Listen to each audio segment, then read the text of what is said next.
काय अडचण नाही, आपली शाळा आहे, आपलीच आहेत सगळे, आम्ही तुमचेच आहेत, तुमचेच मित्र आहेत, सगळेच आहेत. पण आज ही सुरुवात केलेली आहे त्याच्याबद्दल तुमचं खूप अभिनंदन आहे. कारण इथूनच पुढं चांगलं तुम्ही बोलत जाणार आहे. आता तुम्हाला एक त्याच्यात उदाहरण सांगतो. मोठा वक्ता होता, तो जर बोलताना काय करायचं, तोत्र बोलायचा. तोत्र बोलल्यामुळे सगळे त्याचे फिंगर उडवायचे सारखे. पण त्याची इच्छा होती की मला चांगलं भाषण करायचं. आणि आजूबाजूला तर काय करायचं, त्याला नाव ठेवायचे की हा काय भाषण करतात. पण त्याची मनातून इतकी इच्छा होती की मला भाषण करायचं चांगलं, माझं सर्वांनी ऐकलं पाहिजे. मग ऐकायला कोणीच नाही, तर तो काय करायचा, समुद्र किनाऱ्याला जायचा. समुद्र किनाऱ्यावर मोठमोठ्यानं मोठ्या आवाजात भाषण करायचं. आणि असं बोलत राहिल्यामुळं, सतत बोलत राहिल्यामुळं त्याचा जो तोत्रेपणा आहे तो सुद्धा गेला आणि तो उत्कृष्ट वक्ता झाला, चांगलं भाषण देऊ लागला. त्याचं भाषण ऐकण्यासाठी पैसे देऊन लोक त्यांना ऐकायला जाऊ लागले. इतकी ताकद त्या भाषणामध्ये असते. आता भाषण करताना काय होतं, अनेक गोष्टी आहेत त्याच्यामध्ये. आपण समजा बोलतो, काही वेळा माहिती महत्वाची आहे, काही वेळा आपण दिलेली उदाहरणं, कधी आपला आवाज बी महत्वाचा आहे, या गोष्टी आहेत. आता काही जणांची आवाजाची फेक चांगली होती, एकदम स्पष्ट आवाज सर्वांपर्यंत गेलेला, चांगलं वाटतं. काही जणांनी माहिती चांगली सांगितलेली आहे आणि काही जणांनी सगळे साहित्य सांगितलं, हे आहे हे आहे, ते आपल्या शाळेत आहेच. त्याच्याबरोबर हे साहित्य सांगत असताना, शाळेत सांगत असताना आपल्याला काय वाटलं, मला आनंद वाटला, माझी शाळा मला आवडली, हे जास्त महत्वाचं त्याच्यातून यायला पाहिजे. सगळ्यात पहिलं काय यायला पाहिजे, मला माझी शाळा खूप आवडते, हे वाक्य आलं तर ते आम्हाला अधिक चांगलं वाटतं. आणि सांगत असताना आपले मित्र किंवा शाळेमध्ये जी स्पर्धा घेतल्या जातात याचा मी उल्लेख केलेला आहे, त्याबद्दल आपल्या सर्वांचं, सरांचं खूप खूप अभिनंदन. ही दखल विद्यार्थ्यांनी घेतलेली आहे. अशाच वेगवेगळ्या स्पर्धा होणारच आहे आणि प्रत्येक स्पर्धेत भाग घ्यायचा. आता विशेष अभिनंदन तिसरीचं. कशामुळं, जास्त कॉम्पिटिशन होती तिसरीची. तिसरीमध्ये भाषण करायला जास्त मुलं आलेली आहेत. त्याच्यानंतर दुसरी, पहिली या वर्गात आहेत. चौथीमध्ये मुलं कमी आहेत, 2च. खरं तर प्रत्येकाने भाषण करायला पाहिजे, काय हरकत आहे, यायचं आपल्याला जितकं बोलायचं तेवढं बोलायचं. इथं काही कोणी भाषण कोणी लिहून दिलंय का, नाही. आपल्या मनाला जे वाटतंय, आपले सोपे सोपे विषय, माझी शाळा, माझा मित्र, त्याच्यात आता जास्त आपल्याला भाषणाची तयारी काय लिहायची गरज आहे का? सुरुवात कशी करायची, शेवट कसं करायचं सरांनी सांगितलेलं आहे. ते एक झाल्यानंतर मध्ये जे बोलायचं आहे तेवढंच आपल्याला विचार करायचा आहे, तेवढंच शोधायचं आहे. आता तुम्हाला 1 आठवडा आहे पुढचं भाषण आपण चांगलं कसं करू हे पाहण्यासाठी. मग त्याच्यामध्ये तुम्ही उदाहरण देऊ शकता, एक छोटासा किस्सा सांगू शकता, किंवा कवितेच्या ओळी कसं सांगता तुम्ही, घोषणा किंवा शायरी, शेर सांगता का नाही 15 ऑगस्टला, तसं तुम्ही सुद्धा ओळ सांगू शकता. तुम्ही विचारून घ्या, युट्यूबवर बघा, तुम्हाला सगळं साहित्य आता उपलब्ध आहे.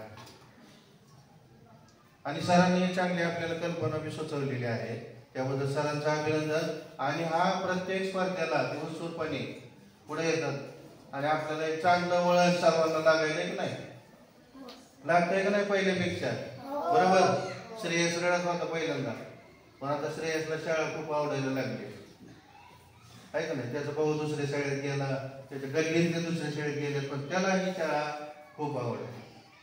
त्याचं कारण त्याला मिळते, आता खेळायला मिळतंय, त्याला बोलायला मिळतंय, त्याला शाळा आता खूप आवडू लागली. सर्वांनी बोलायचं. आता पुढच्या वेळेस जेव्हा भाषण असेल त्यावेळेस सर्वांनी भाषण करा. वेळ लागू दे आमचा, आम्ही शनिवार त्याच्यासाठी ठेवलेला आहे. सगळे भाषण करा एकमेक, आमचं 2 तास जाऊ दे, आम्ही त्याच्यासाठी तयार. फक्त आपण चांगलं बोललं पाहिजे, धाडसानं. जरी भीती वाटली तरी इथं या, इथं उभं राहा. उभारल्यानंतर तुम्हाला सुचल काहीतरी बोलायला आणि असं तुम्ही भाषण करत करत आतापासून जर सुरुवात केली तर जेव्हा तुम्ही पुढच्या शाळेत जातात त्यावेळेस सुद्धा तुम्ही चांगलं भाषण करतात आणि ते भाषण ऐकायला आम्ही येणार आणि तुम्हाला शाबासकी देऊ. आलं ना? सर्वांनी चांगला भाग घेतलेला आहे त्याच्याबद्दल सर्वांचं अभिनंदन.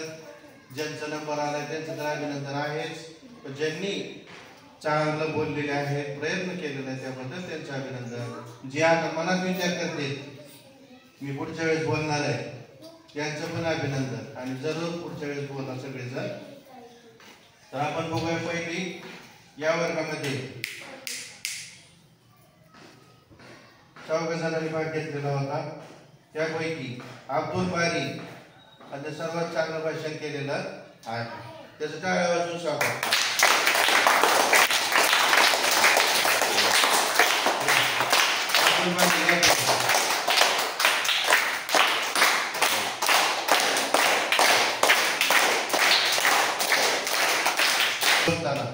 आज जरी थोडासा सावकाश जरी बोलला तरी कॉन्फिडन्स त्याच्यामध्ये आहे, ते महत्वाचं आहे. आणि शब्दाचं जे फेक आहे स्पष्ट आहे. बरेच जण बोलतात फक्त तर माईकला किंवा बोलण्यामध्ये थोड्याशा चुका आहेत, ते थोडं दुरुस्त करावं लागते. याला चांगलं केलेलं आहे कोणामध्ये, त्याबद्दल त्याचं खूप खूप अभिनंदन. बस आता एकदा दुसरीमध्ये तिघांनी भाषण केलेलं आहे आणि तिघांचं भाषण चांगलं झालेलं आहे. तिघांचं पण त्याच्यापैकी श्रेयस याचा नंबर आलेला आहे. या टाळा त्याच्यासाठी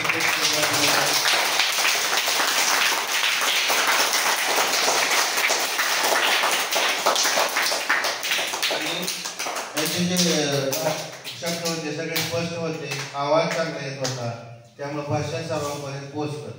नाही तर आपण कितीही चांगलं बोललो पण पोहोचलं नाही पुढं तर आपल्याला कळत नाही की काय बोललेलं आहे. तर याच्यानंतर आणखी चांगली तयारी करा. चला पुढे 5 जणांनी भाग घेतलेला होता सर्वात जास्त. तर यामध्ये चांगलं भाषण केलेलं सर्वांनी, त्याबद्दल अभिनंदन. त्याच्यामध्ये शाहीद शेख त्यानं चांगलं भाषण सर्वात केलेलं आहे, त्याचं अभिनंदन.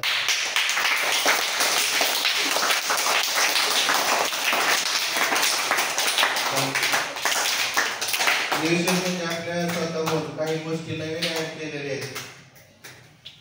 आपण नवीन नवीन सांगितलं पाहिजे भाषणामध्ये, जे कोणाला सुचत नाही, त्यामुळे ते भाषण अधिक चांगलं होतं.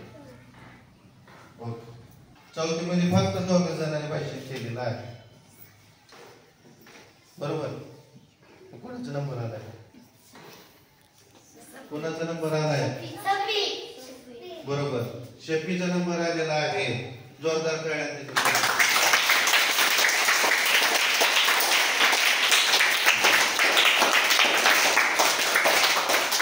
त्यानं भाषण थोडंसं जरी केलेलं असलं तर भाषण स्पष्ट होतं आणि शब्द मात्र चांगले अचूक आहेत. आता त्याची मातृभाषा तशी मराठी नाही, पण अचूक चांगले शब्द फेक आहे त्याची. मराठी पण त्याचं चांगलं आहे. अल्फेजनं पण भाषण चांगलं केलं, धाडस दाखवलं त्याला. पण याच्यापेक्षा आणखी चांगली तयारी करा, पुढच्या वेळेस तुमचा नंबर येऊ शकतो. ओके. आता सर्वांनी केलेली भाषणं चांगली होती. त्याच्यामध्ये भाषणामध्ये महत्वाचं आहे की आपला आवाज, माईक कसा झालेला आहे, आवाजाची फेक कशी आहे, आपल्याला किती माहिती आहे, सुरुवात कशी केली, म्हणजे अडथळलेला नाही, थांबलेला नाही. असं जर भाषण तुम्ही करत राहिलं तर हे भाषण चांगलं होणार आहे. आणि असंच भाषण यानंतरही करा. आणि ही जी सर्व भाषण स्पर्धा झालेली आहे यांचं बक्षीस वितरण नंतर आपण करणार आहोत. आणि सर्व स्पर्धा ही चांगल्या पद्धतीने पार पडलेली आहे. आपल्या सर्वांचं खूप खूप अभिनंदन.